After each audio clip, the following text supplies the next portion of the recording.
Bill and I, his father, many years ago, right after we met, had us a group of about 20 write down on a sheet of paper one word that they thought accounted for their success. And Bill and I, who may have only met twice, didn't know what the other one was writing down. We both wrote down the same word, which was focus.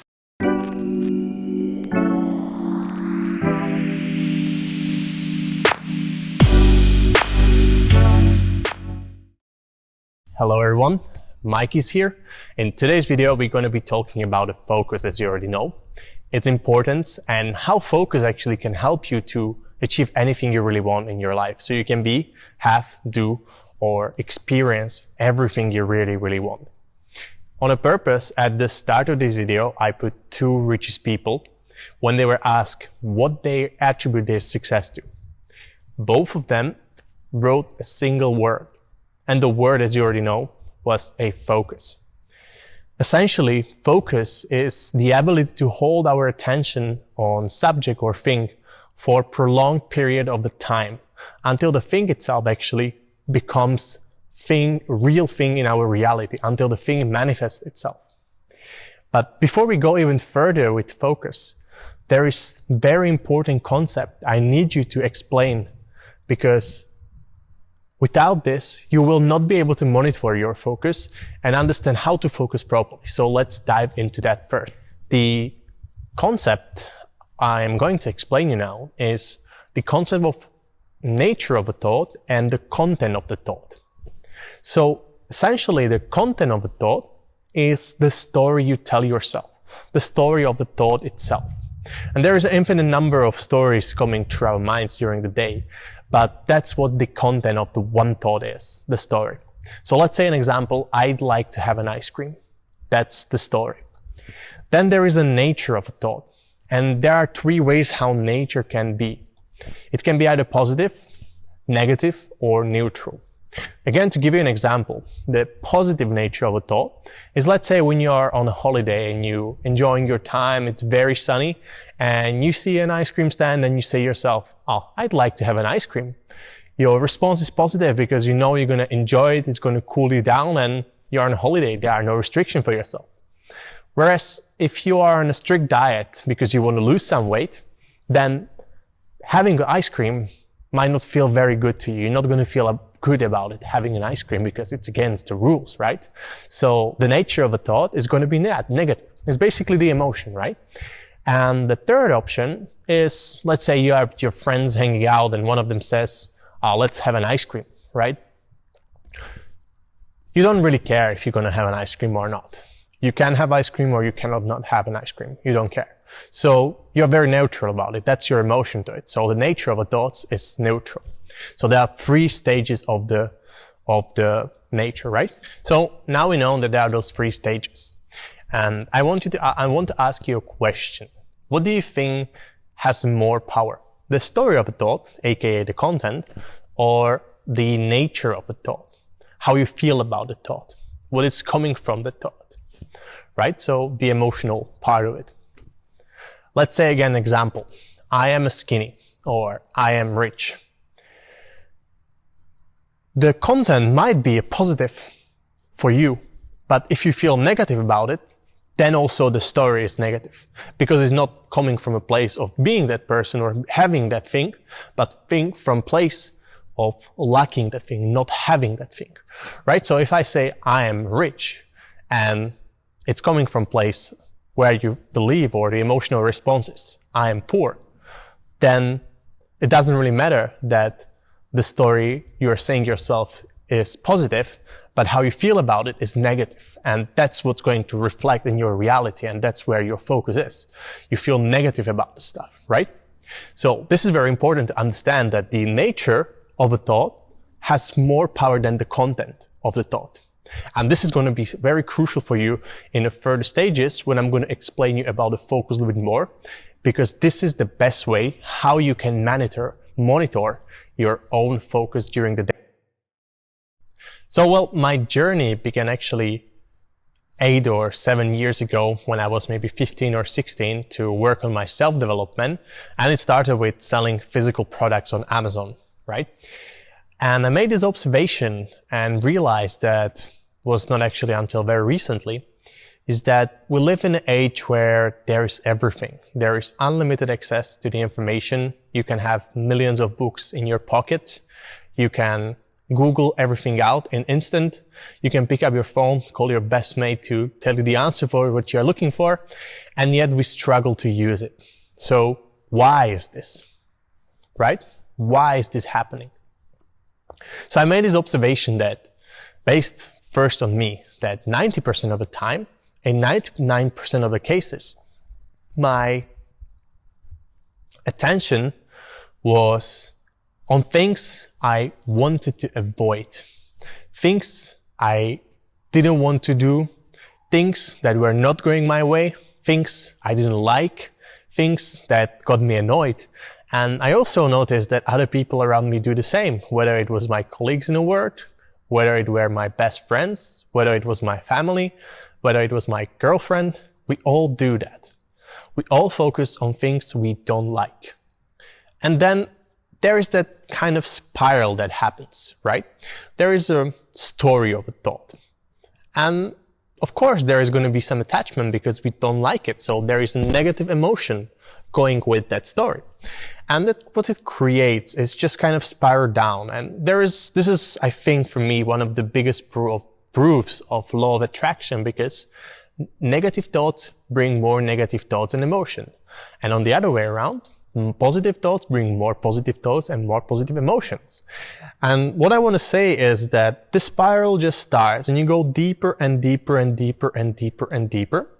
And the thing that wanted to be avoided at the start becomes the most predictable thing that's going to happen.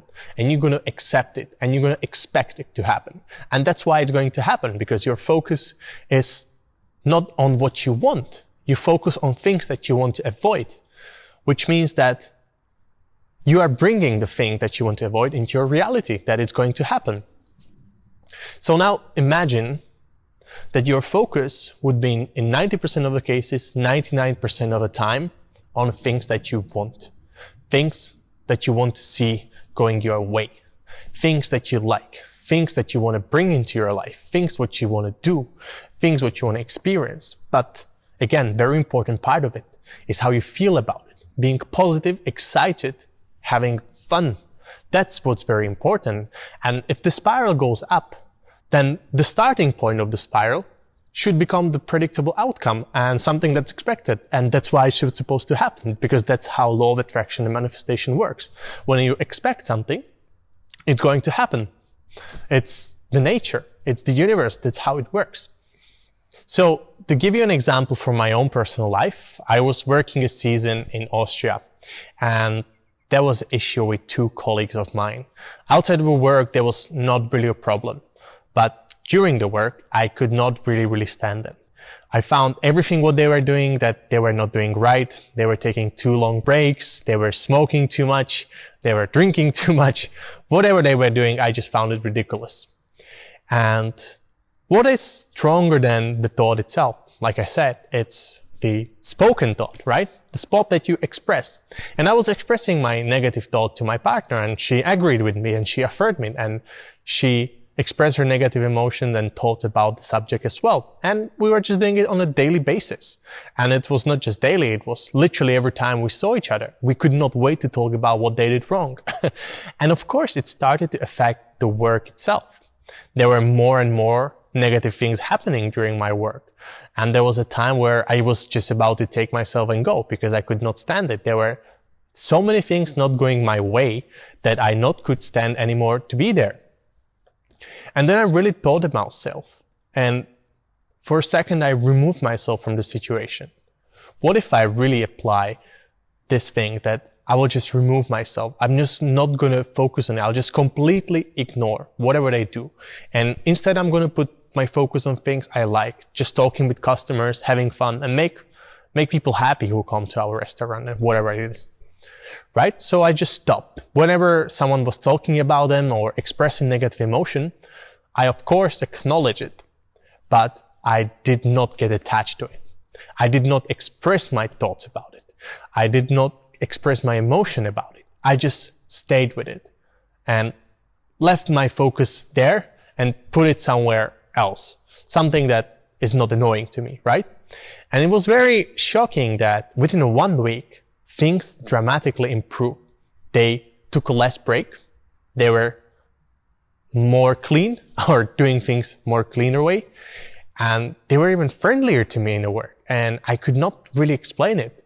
That just by simply removing my own focus, I could change the whole situation. And now imagine if you put your focus on things that you actually want to have in your life, things that you want to experience, not just removing your focus from things that you don't like, but putting your focus on things that you like and things that you want to have and things that you want to do.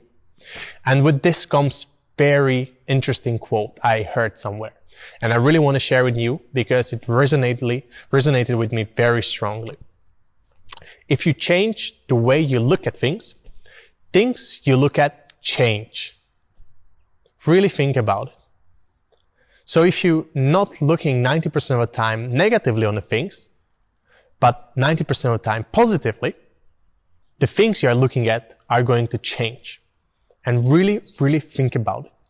The best way you can do it is to take it and apply it to your own life. And if you really think about it for a moment, even if you don't fully believe in what I'm saying, what do you think is better? To have your focus 90% of the time on things that you don't like and things that don't go your way and things you want to avoid and create these strategies, these magical strategies to avoid them and not expecting them to happen.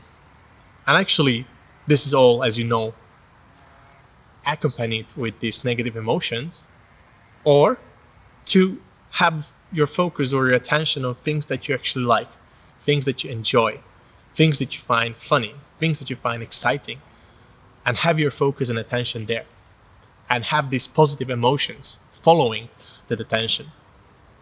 You really need to make your choice. So let's now talk about the way how you can actually put your focus on things that you like and how you can hold it there until the things happen and how the things actually manifest in your reality. Let's say that you would like to open a restaurant. You become very excited about the thought. You can play with your thought. You can see yourself running the restaurant. You can see yourself talking with guests. You can see yourself helping the kitchen if they need. You can see yourself buying ingredients for the restaurant. Whatever it might be, whatever it excites you, you can see yourself doing it. But then you are conditioned by the society and by the beliefs that if you want to open a restaurant, you need to have a fair amount of money to do that, right? You need to have a good location to make the successful restaurant actually run successfully. Also, you need to have an experienced staff. Also, you need to be experienced yourself. And there is a lot of also, and a lot of buts, and a lot of and. And what you essentially start to do is focus on those things that you don't have. You become in a place of lack. And the initial emotion of excitement and happiness and the general feeling of a good desire that you have towards restaurant become a lack of something that you don't have. And you're trying to figure out those problems. And what is essentially happened is again the spiral. You are focusing on things that you don't have and you don't know how to solve. And you're just getting down and down and down and down. And what essentially happens is that you are not even going to think about opening a restaurant because you don't know how to solve those problems. But the solution, very simple solution, is to stay with that positive feeling, to have your attention on what is wanted. Your initial thought was to open a restaurant, to have fun with it, to experience what is it like to have a restaurant. And you felt good about it whenever you thought about it. So the only thing how to monitor your focus is the thing that you want and how that thing feels to you. Stay with it. Don't think about the things you don't have because they will figure themselves out.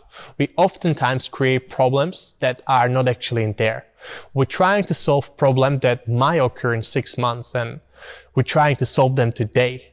Whereas if you would stay with what is wanted, the problem is going to solve itself. It's just going to disappear, dissolve. And if there is going to be the problem, probably there will be a way around it. There is not going to be a hardship to overcome that problem. So the way how you can master your focus is very, very, very simple. It's the conscious choice. You can decide whether you become reactive, distracted, or focused. So if you want something in your life, and is it a physical thing, it's an experience, or you want to be someone, just stay with the feeling, how it feels to be someone. Give your attention to that feeling and stay with that feeling. Don't get focused on problems that do not exist. We create those problems, like I said. They might not even occur. Just stay with what is wanted. And every time you get distracted, you can feel it and you can observe it by how you feel. That's the easiest way how you can monitor your focus and how you can see where your attention is. When you are going to be reactive to things you don't like, you will feel displeased. You will not feel okay. Whenever you feel great and happy, of course, you're going to be focusing on things that you want and you like and enjoy. That's the best way you can master your focus.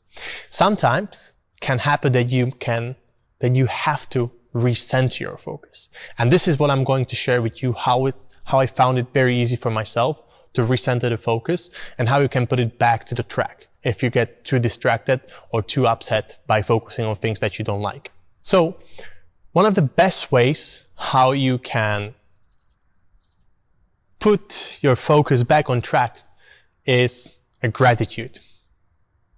Being sincerely grateful for things that you have, do, experience, enjoy.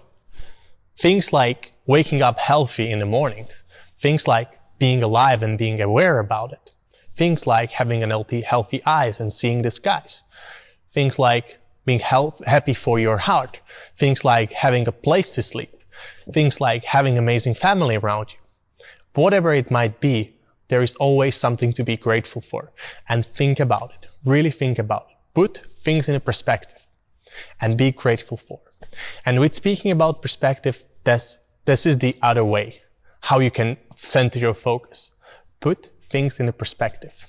I often try to think about it that I take a life very seriously, and then I think about that we are kind of dressed up monkeys on a spinning planet trying to do things and make things very important, whereas it has no sense what we are doing, right? It's very, very crazy if you put things in perspective, and it doesn't have to be perspective like this. You can put things perspective with other people in the world. You can put perspective, well, did I die this week, or did I get hurt, or I cannot do stuff anymore? Whatever it might be, just put things in perspective. It really, really helps to center your focus. And the other thing is finding a better thought. And this always leads to it, right? So this is kind of my process. I start to be grateful. I put things in perspective, and I'm trying to find a better thought, something that feels a little bit better if I am distracted or if I'm not feeling right. So let's say you have a lack of money, you have not enough finances, and you're feeling sad about it. The best thing you can do, say gratitude or express your gratitude for things that you have, because that already means that you are putting your attention on abundance of things you have. So that's your programming your focus and mind. You're putting things in a perspective and you are trying to find a better thought. So if you say, what I used to say myself was, well, this is the best way how I can learn how law of attraction works. So this is the best challenge I can ever have. And I was trying to find the better thoughts every single time. And a lot of time I tried to find a thought and I just knew it's the not right thought. Like my mind literally said, this is not what feels right. And then I tried again until, yes, I felt better. I was like, well, this is a cool challenge for me and I'm going to do it. And I felt, wow, yes, this feels very cool. And I stayed with that feeling. And again, by law of attraction, there were more and more thoughts coming in. And all of a sudden, like 15 minutes later, from being very, very down, I was very, very high, very, very happy. There is no way how you can go from 0 to 100, right? It's a very slow process. And you just try to find every single time a better thought, something that feels a little bit better. And what I found that the more the thought is brought, the easier you can have an emotional positive response to it, right? So if I, saying back to the example where I felt like, oh, I don't have enough finances, saying I'm super rich because I'm doing business or whatever, didn't feel right. But saying things like, oh, universe has always my back, or God has always my back, was much, much, much better because the thought itself was broader. If you are somewhere on the downward spiral, of course you want to find these broader thoughts, and they will help you to go to the more specific one, more concrete thoughts. So this is the way how you can master your own focus and how you can use it to achieve, be, or experience anything you want in your life. I hope you liked this video. Please leave a like and comment what you think about it, if it was clear enough, and give it a subscribe. I would be very, very happy to see you on my next video. So enjoy your day and see you